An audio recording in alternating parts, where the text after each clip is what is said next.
Praise the Lord. जीवन में कई बार हमें पता नहीं चलता है हमारे साथ क्या बुरा होने जा रहा है। कुछ बातें जो हमारे आंखों के सामने बिल्कुल छुपी है, वो इस बात को जब मैं देख रही थी, जैसे छिपा हुआ शत्रु अचानक से अटैक करे, कोई अचानक से बुरी खबर, अचानक से समस्या कोई आ गया, अचानक से कोई बात जो आपको तोड़ के रख सकती है। इस बात को हम न्यायों की पुस्तक 14 अध्याय 5 से 6 में देखते हैं। तब सिमसोन, मैं पढ़ना चाहती हूँ, तब सिमसोन अपने माता पिता के साथ तिम्ना को गया है। जब वे तिम्ना की दाग की बारी के पास पहुंचे तो एक जवान सिंह उस पर गरजता हुआ आया।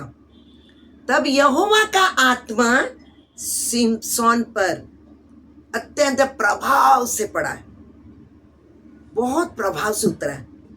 उसने उस सिंह को ऐसा फाड़ा मानो कोई छोटा सा बकरी का बच्चा को फाड़ता है।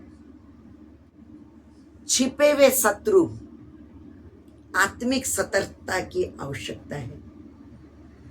सिंह, एक सिंह वो मांसाहारी है, पर दाग की बारी में है। जहां से आप सोचे नहीं होंगे वहां से समस्या आएगा। जो बात आपने मन में कल्पना तक नहीं की वो आपके साथ होगा। ऐसे समय में हमें कौन बचा सकता है? इस बात को ले क्या हम तैयार हैं? दाग की बारी एक सुंदर स्थान है, अंगूर लगे हैं, अच्छी तरह से छांव है और शांत जगह है और घूमना अच्छा लगता है। जब हम उस 5 पद में देखते हैं, 5 पद में हम देखते हैं कि जब वे तिम्ना के दाग की बारी की ओर जा रहे थे, पास में पहुंचे ही थे। दाग की बारी जो आनंद का प्रतीक है, आराम और फलों से ताकत मिलता है, ये सारी बातें हमें दाग की बारी को बोलते ही फलदायक, रस भरे, ये सब हमें अच्छा लगता है। लेकिन सिमसोन के लिए एक संकट का समय था, क्योंकि वो एक नाजिर था, यानी कि उसको जन्म में से ईश्वर की अगुवाई थी कि वो ना दारू पिएगा, ना कोई गलत काम करेगा और उसके बाल मुंडवाए जाएंगे नहीं, इसलिए उसे अलग जीवन बिताना है। लेकिन ऐसा हुआ, वो दाग की बारी के बगल से होकर जाते समय संकट उसका इंतजार कर रहा था, क्योंकि वो नाजिर था। दाख मधु की और दाग की कोई वस्तु से उसे खाना नहीं था। इस बात को हम देखते हैं गिनती 6 अध्याय उसका 3 पद में। यह उसकी पहली आत्मिक चूक थी, वो परमेश्वर के लिए अलग किया हुआ है। आज संसार में बहुत सारी बातें हैं जो हमें गलत जगहों को लेके जाती है। मेरे मित्रों, ये मोबाइल भी हमें कई कुछ जगहों में ले जाती जहां हमें नहीं जाना चाहिए, पर यह हमारे हाथ में एक बॉम्ब की तरह, एटम बॉम्ब की तरह कब फट पड़े हमारा जीवन, क्योंकि हम ऐसे करते करते कहाँ तक पहुंच जाते हैं हमें समझ में नहीं आता है। ठीक सिमसोन की तरह पता नहीं कहाँ से सिंह का अटैक हो हमारे ऊपर में, हम नहीं जानते और हमने कौन सा रास्ता नहीं जाना है वहीं हम चले जाते हैं। हमारे जीवन में ऐसी बातें, ऐसा स्थान, ऐसा संपर्क, ऐसा निर्णय जो देखने में सही दिख रहा है पर आत्मिक खतरा से भरा हुआ है, हमारे जीवन को हम कैसे बचाएंगे?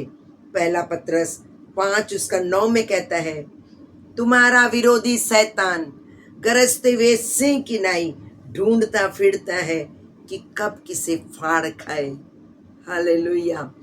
अचानक आया हुआ सिंह, सिमसोन कभी सोचा नहीं था, अचानक से वो आता है और अचानक आई, वो कोई चेतावनी देकर आया नहीं, अचानक से आकर उस पर कूद पड़ता है। इसी प्रकार मेरे मित्रों, शैतान हमारी कमजोरी में हमारे ऊपर में अटैक करता है, हमारे अकेलेपन पर हमला करता है। सिमसोन अकेला था, माता पिता पीछे पीछे आ रहे हैं, वो दौड़ तो आगे आगे चले जा रहा है और अचानक अकेलेपन में उसके ऊपर में सिंह का आक्रमण होता है। वो आत्मिक रूप से चूक कर चुका था। अचानक आई बीमारी, बुरी खबर, परीक्षा, प्रलोभन, ओ हम पर हमला करते हैं। कई बार हम सोचते हैं सब शांति है, सब all is well, all is good, लेकिन खतरा बहुत पास है जो हमें दिखाई नहीं देता है। अय्यूब की पुस्तक में 1 अध्याय उसका 7 में हम देखते हैं, शैतान धरती पर घूमता रहता है। वो प्रभु के पास जाके बोलता है, अरे अय्यूब के चारों ओर आपने जो बाड़ा बांधा है ना, उसको हटा दो ना, मैं उसको आक्रमण करके दिखाता हूँ। हमारे चारों ओर परमेश्वर ने सुरक्षा का बाड़ा बांधा है और शैतान हमेशा पूछता रहता है कब किसको फाड़ खाए, कब किसको पर आक्रमण करे। हमारा विरोधी शैतान, हमारे साथ में उठने बैठने वाले लोग जिनके पीछे वो आत्मा को पहचानने की जरूरत है। इस संदर्भ में हम एक और पद देखते हैं, जकरिया की पुस्तक में 4 अध्याय उसका 6 पद में कहता है कि आत्मिक ना तो बल से न शक्ति से परंतु मेरी आत्मा के द्वारा, न तो बल से न शक्ति से पर तेरी आत्मा के द्वारा ये पहाड़ टल जाएगा, ये पहाड़ टल जाएगा, ये पहाड़ टल जाएगा पर मेरी आत्मा के द्वारा। सचमुच में परमेश्वर ने कहा, ये मेरी आत्मा के द्वारा तुम्हारे जीवन के पहाड़, समस्या रूपी पहाड़, बीमार रूपी पहाड़,